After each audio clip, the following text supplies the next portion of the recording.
Welcome to the Digital PR Show. You want the future of marketing and PR? You've come to the right place. We're spilling all the secrets on what it really takes to crush it in PR, digital marketing, and agency life. No jargon and no gatekeeping. Whether you're building a brand, scaling a biz, or just here for the hot takes, we've got you covered. Let's get digital. Welcome to the Digital PR Show, a podcast where we talk about all things at the intersection of digital marketing and public relations. And today we are talking about the changing world of AI search, or AI search visibility, or GEO, or search everywhere optimization, or whatever people are calling it these days. It goes by a lot of names. I've actually been more going with search everywhere optimization concept because I think it sort of lands well for people. But anyways, before we get into the topic, today we're talking to Cleary, who is our digital marketing manager here at CIPR Communications, and then Andrew Widdall, who is my colleague and partner in South Africa. He's our technical specialist that helps us figure all this out and make magic happen. So with that, Andrew, why don't you tell us a little bit about yourself? I've been in the digital space for 3.5 years with a very steep learning curve with, as you know, Francois Muscat, and getting lots of information. Before that, I actually was in the conventional advertising space for many years. The digital world is such a changing world, and I know we moan about it, but I think that's what attracts us to it, because every day is not the same. It's you. I said it in the conference the other day. It's like playing chess with 10 people at once. Everybody's making a different move, and you must figure it out. So yeah, it's a very exciting, space to be. Very challenging space to be, but it's good. Yeah, absolutely, yeah. And we're going to talk about some of those changes. In fact, even in the last 48 to 72 hours, there's been some changes with Google that I wouldn't mind sort of chatting about, but we'll cross that bridge when we get there. Casey, why don't you introduce yourself? So I'm the digital marketing manager here at CIPR. I have an agency background of just over 14 years of agency background experience. In all aspects of digital marketing, SEO, content marketing, email marketing, marketing automation, a lot of CRM work. So I've kind of touched into a lot of different areas, paid advertising. So I've definitely experienced all of the changes to the algorithms and how we adapt content and our growth marketing frameworks for clients. Nice. Excellent.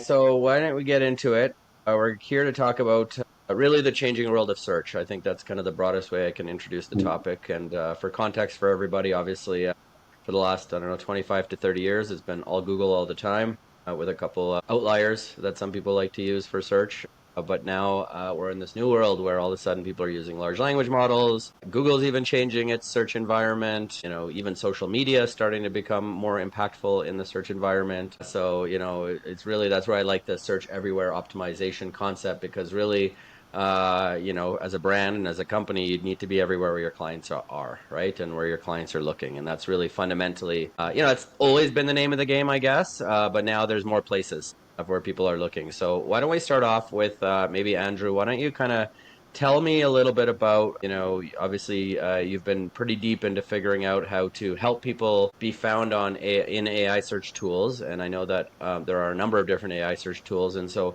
maybe just to kind of lay the foundation here, is it different work for different tools, or is it sort of just like one new scope of work to be found everywhere? I think the way it's gone is it's a add-on to our traditional SEO. So the SEO we've done in many years, it has evolved. It evolves all the time.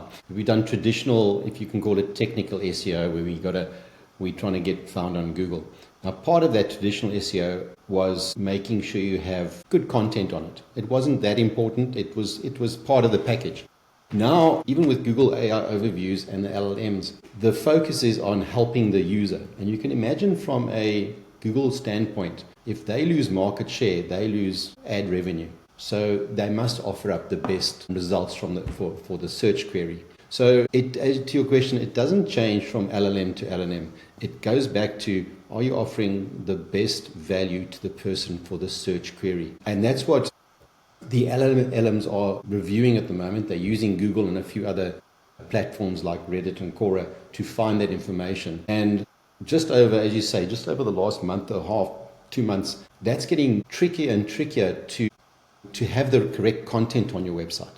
So it goes down to talking natural language, asking natural questions. It goes away from looking for a 1-word or 2-word keyword that needs to rank anywhere it needs to rank. It's more about what you and I as normal people go and type into Google, and hopefully your website has a piece of content that is written and linked to a product, to a service, and that's what will bring the LLMs to reference you in the search query. Yeah, so really we're in the business of answering people's questions, which again, like fundamentally we've always been in that business, right? And it's one of those things, I think that to me it's a little bit full circle, because I feel like we've been telling our clients always that the brands that win are the ones that most clearly answer the questions their clients are asking. And so I want to talk, maybe throw it over to Casey, because Casey, you have a lot of experience with marketing automation tools and,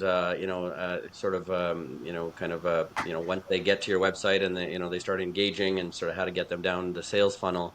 Do you think that in this new world, the sales funnel is changing and sort of shrinking, and there's more of a need to put that information up front on the website? Or do you think it's sort of the way people have done it, where you put some information, get their email address, and start to sell to them in a marketing automation tool is still the way to go? Yeah, I would say it definitely depends on the industry. So I have a lot of experience with higher ticket items, like in the home building industry.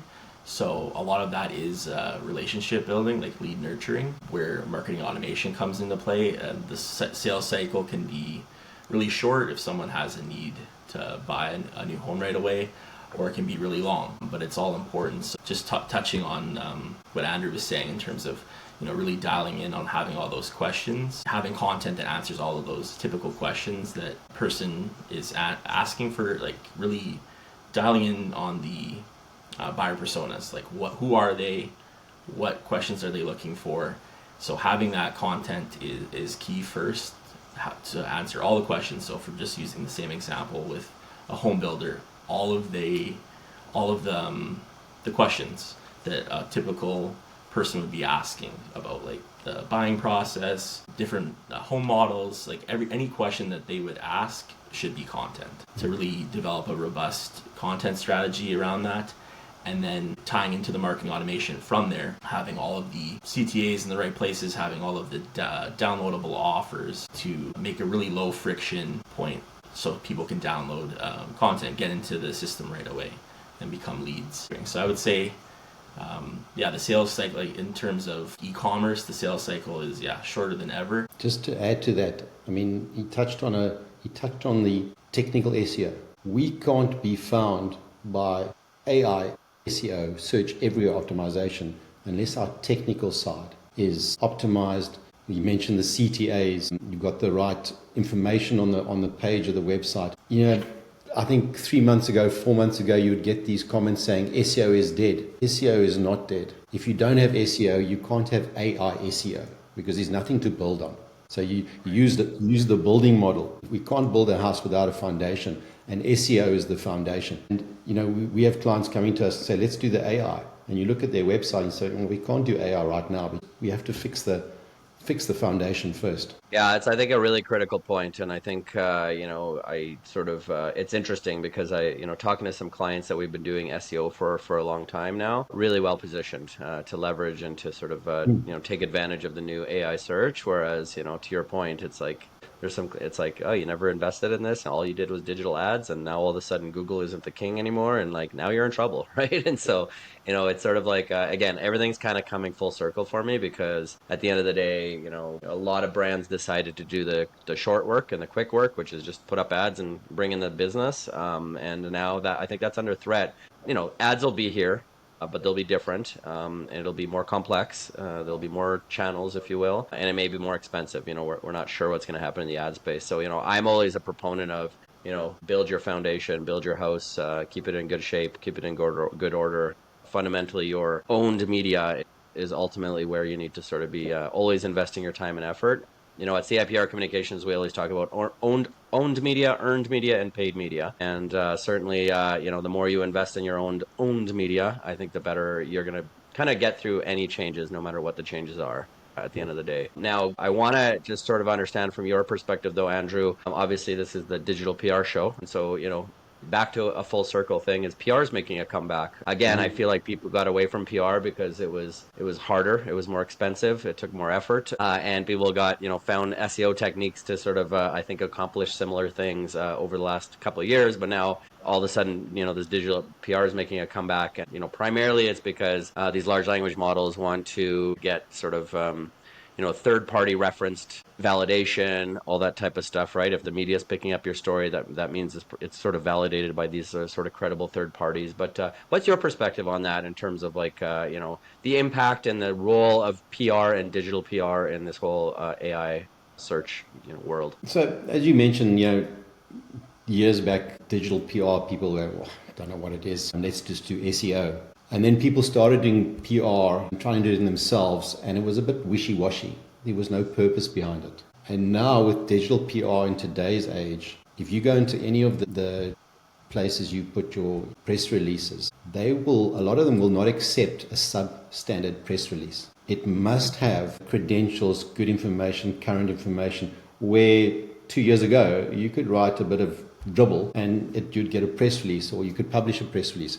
So, and the reason they're doing that is because, once again, they want to offer a good user experience, and that's one thing, so people use their platforms, but also that the LLMs, which some of the press platforms have got agreements with, are using those platforms to get the information to cite people's search queries. Digital PR right now is definitely becoming a big portion of SEO, because how else do you get cited if you don't put good quality PR pieces out there? And it is, and if I've done a couple of pieces myself, it's an art to get a good piece of, it really is. You guys do it a lot. I had to put a lot of effort in to get it approved by the platform before I could publish it. So it's an art, yeah, but necessary art.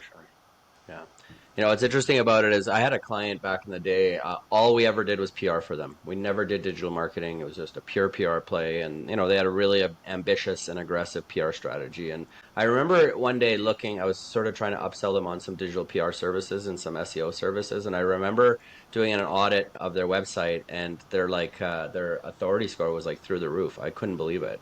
And we had never done any link building. They had never, and the reason is because they were getting cited constantly by high authority media sites and, credible media sites. And they were, being talked about in the news all the time, right? And it was really interesting to me. Like, I was like, okay, maybe we'll just do some on-page SEO and just optimize your content, optimize your headings, and that'll help you from the SEO perspective. The PR is already doing a lift on the authority building side, right? So it was a really interesting case study for me. And I actually did a lot of work around that, because one of the things that a lot of people talk about is follow links and no follow links, and no, do not follow links or no follow links. They don't have as much SEO juice. I actually don't believe that.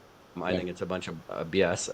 And this client actually was proof to me, because when you do, a lot of these are no follow links that you get, and they had a huge authority, right? And so, I think that was like, once Google said something about that, and all of a sudden the entire SEO community got behind it, and that became like the Bible and the religion.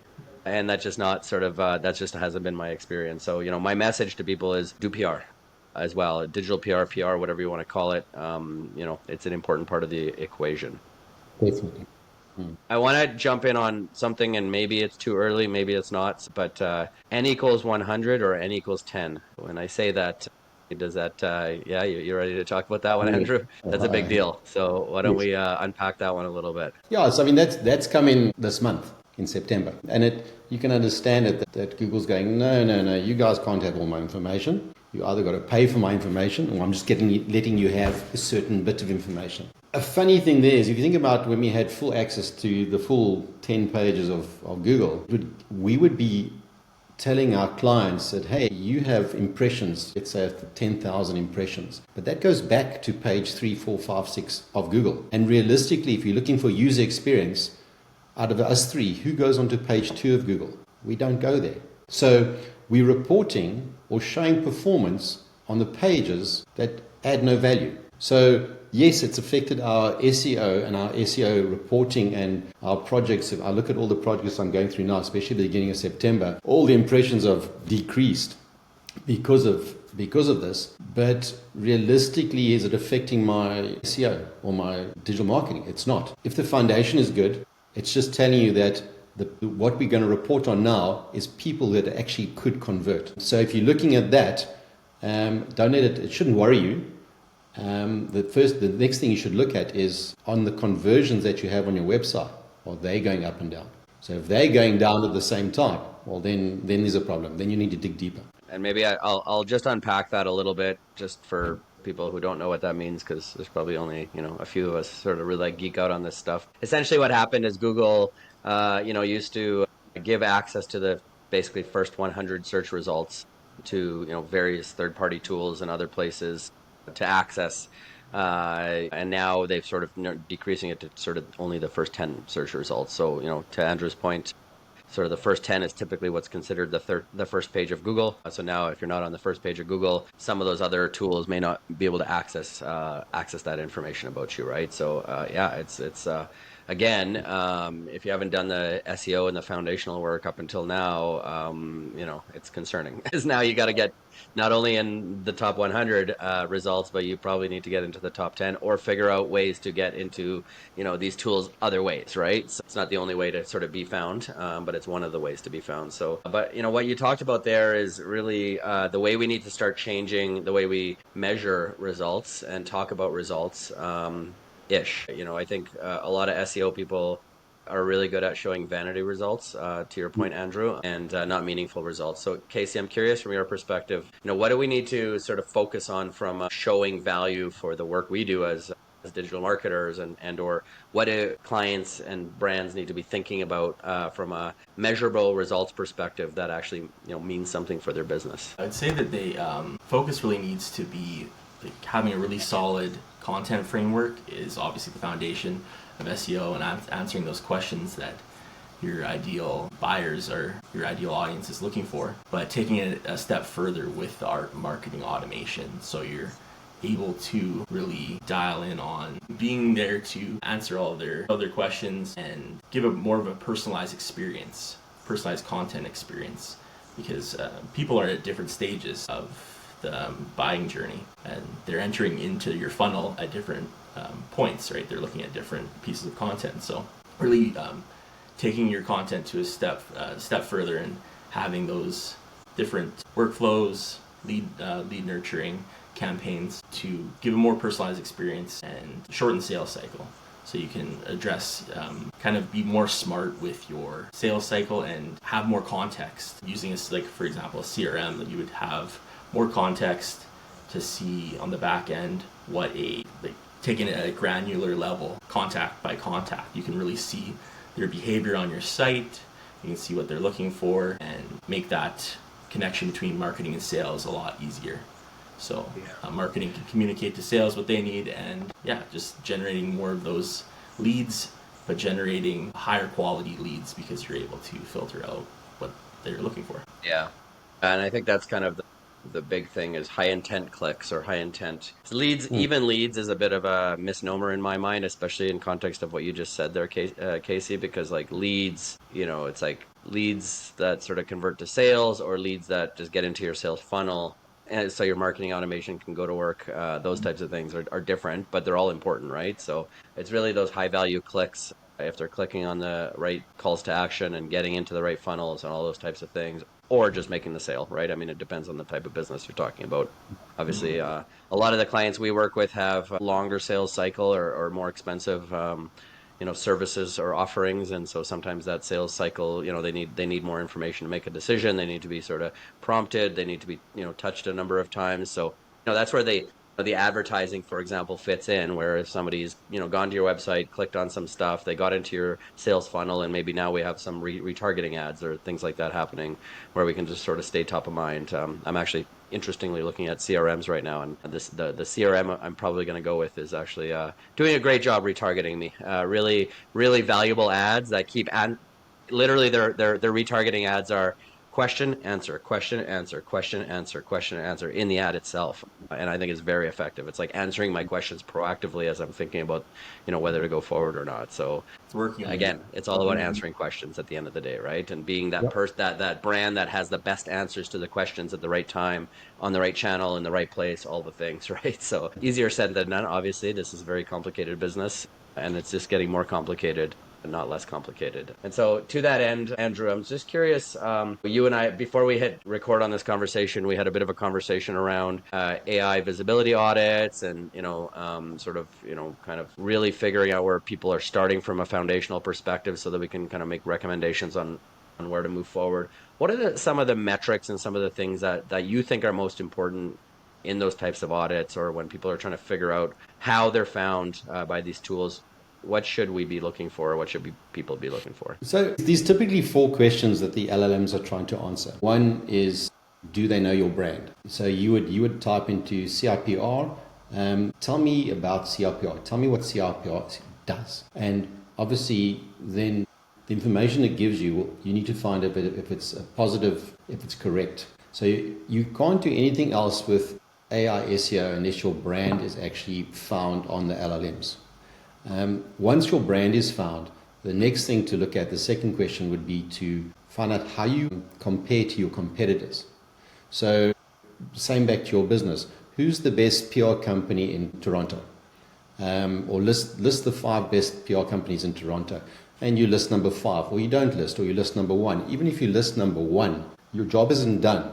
You're going to say, well, from a digital marketing perspective, why did you list me number 1? Why did you list person number 2? You're still going to find things in your competitor side where you can improve. So if you are featuring on brand and you are featuring against your competitors, then you can go into the specific services. And now you can dial down and be more sort of focusing on each separate service. Once your services are featuring on the LLMs, the next thing you do is what we've all been talking about for the last half an hour is education. Have you got good content on your website?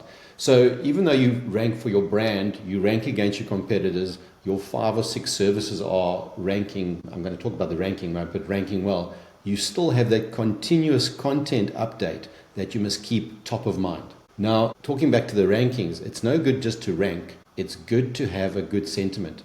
Do you rank positively? Because if you don't rank positively, then nobody's going to take it any further. So it's not just about, hey, my name is there. Well, my name's there. Is it good or bad? Do I offer a good user experience? And those are a lot of things to work on. So this search everywhere optimization has gone from a foundation of SEO, conventional SEO, technical SEO, and now it's morphing into AI SEO. They are linked, but the job now is just, from a digital marketing perspective, has become bigger. And then you add into your AI SEO digital PR. Yes, we can get clients ranking, but there's a whole scope of things we have to go from. Saying that, you said it before, we've had some clients where we've done a AI audit or LLM audit to see how they feature. If their SEO is good, they actually feature very well. So half the job is done. So as you're saying before, people have typically got their search via paid ads. They are 2 steps back from where they should be. The SEO is not good and the AI SEO is not good. So yeah, if you've got those 4 questions, which is a brand, competitor, service, and educational, those are the 4 things you have to look at when you're looking at your audit. Yeah. You know what's so interesting about what you just said there, Andrew, is that I remember when COVID came around and all of a sudden, everybody had to pivot quickly on their digital. Similarly, the brands that did good SEO and brand and content marketing and did all the foundational work over years turned off their ads because, we didn't know what was going to happen. But, they kept getting, conversions and they kept getting leads and they kept getting business. Where again, as the ones that just had ads and that's all they were relying on, all of a sudden it was like, from hero to zero overnight, right? So, to me, it's the relying, I think the underlying message is you got to do the hard work and you got to put in the time, and you can't do the work. It takes time to do this work. It's not like work. You can't just like outspend your competitors and get there quickly, because it just takes time to do this work, right? And there's no kind of way around it. So, overall, I think the overall message to me from this conversation is, unfortunately, it's gotten more complicated. It's going to take more work. It's probably going to take more money. So, just be prepared. But I think if you do all this stuff, and especially if you start now, you'll be way ahead of a lot of your competitors who aren't even thinking about this kind of stuff, right? So, but I you think also, it is what it is. Yeah. If you do it right, you're actually building an asset. Yes. So yes, it's a lot of time, a lot of effort, but the content, the technical SEO, the digital PR, if you're doing that right, you're building a very solid. So I mean, it's going to evolve. You and I are going to have a different conversation in 2 years' time. We definitely are. Something else new is going to come along. But if you've got the foundation, then you're good. Yeah. And similarly, this is where I'll throw to Casey here in a second, but like, we're working internally on building AI agents as well to help our sales process. And again, think about things like CRM and think about things like marketing automation, and you think about things that are sort of beyond the website and the sort of getting the people into your funnels. Again, it's a lot of work. It's hard. It's not easy. It takes time and money. But if you've done that work and you've done that foundational work, now all of a sudden adding agentic AI into the mix becomes a lot easier than starting from scratch, right? Because you have the workflows, you know what works, you've tested things. Casey, maybe why don't we sort of as a last sort of topic about kind of that foundational, the foundations beyond the website that can help a brand in the new agentic world, which is sort of the new buzz of 2025. Definitely, it's all about foundations. It doesn't matter what industry you're in or what you're selling. It's all about the foundations. So having that informative content, answering all of the questions, any question you can think of that your ideal audience is asking. Really being in tune with your SEO and understanding those keywords. What are people searching for online? Developing a content strategy around that, and then once you have those pieces in place, it's a marathon. So it's piece by piece. You're building the authority. You're building, you're boosting your rankings, and then you're really building that base of organic search that just keeps slowly increasing over time. And once you have that, then it's about making the best use of content. So you're setting yourself up in a CRM, and you're taking. No one has time these days, so just taking your CRM and automating most of your marketing tasks. You don't need to be sending individual emails. You can have workflows set up to notify people on your sales team and different lead nurturing campaigns. So if someone comes in and they are just reading a simple blog post, that's more of a higher level thing, and putting them in the right funnel. So giving them some more higher level content. But if they download something, they're really interested in your service or your product, then you're putting them in a different branch and giving them more personalized content that way. It's all about taking the content and then personalizing it for each individual person in your list, which the CRM can do flawlessly if you have the right pieces in place. Yeah, we didn't even talk about multimodal content, but that's a whole other, we can have another hour-long conversation about that. But before we close, I wanted to maybe just kind of end with one more sort of question, or maybe have you give your perspective. Mostly we work with a lot of small, medium-sized businesses, not enterprise level companies, which is where I want to spend my time. I'm always here for the small guy. Should small businesses be worried? Should they be optimistic? Maybe kind of give me your quick 30-second view on that. Does it matter if they're small? Is there opportunities for smaller businesses compared to bigger ones? I'd be interested in what you guys think about that. I think there's just as much opportunity for small businesses than big businesses. You've got to just change your mindset. The small business, your local SEO, which your Google business profiles, but in order for that to rank, you need content. It goes back to the content thing we were all talking about. So you can list your products, list your services. If you don't have reviews and you don't have good content, which is speaking to the person today, not speaking, especially if it's local. If you think about local search, you're looking for something now. You want to find it. You're not looking for an evergreen piece of content you're looking for something. I'm looking for a PR company now. I'm looking for a plumber now. So the small business has just as much opportunity with this AI SEO as a large business. They just got to change their focus slightly to the local search. I see. What are your thoughts on the small business perspective on it? Yeah, I agree. Like there's a room for everyone, and you just have to start and build those foundational pieces. Yeah, just start with a plan and building out the content based on local search and what people are searching on. Doing those audits, really experimenting with the keywords and having a proactive plan.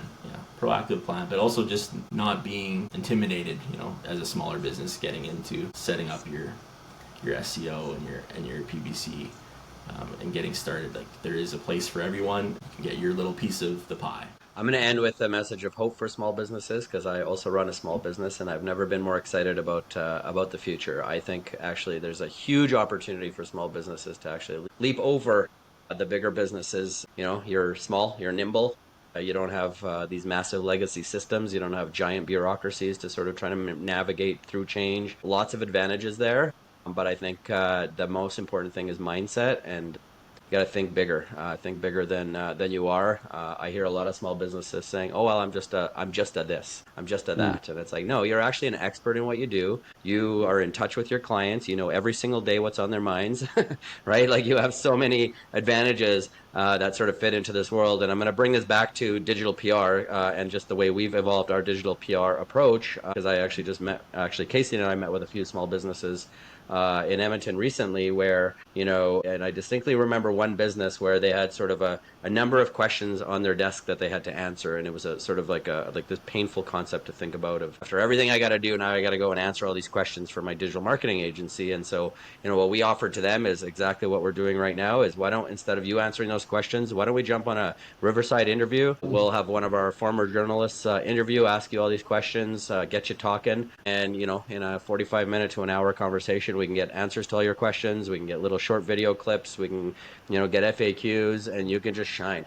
You can shine. Your expertise can come through. And I think that's such a huge opportunity right now. But it takes a little bit of a shift in mindset. It takes a little bit of a, hey, you know what? I am an expert.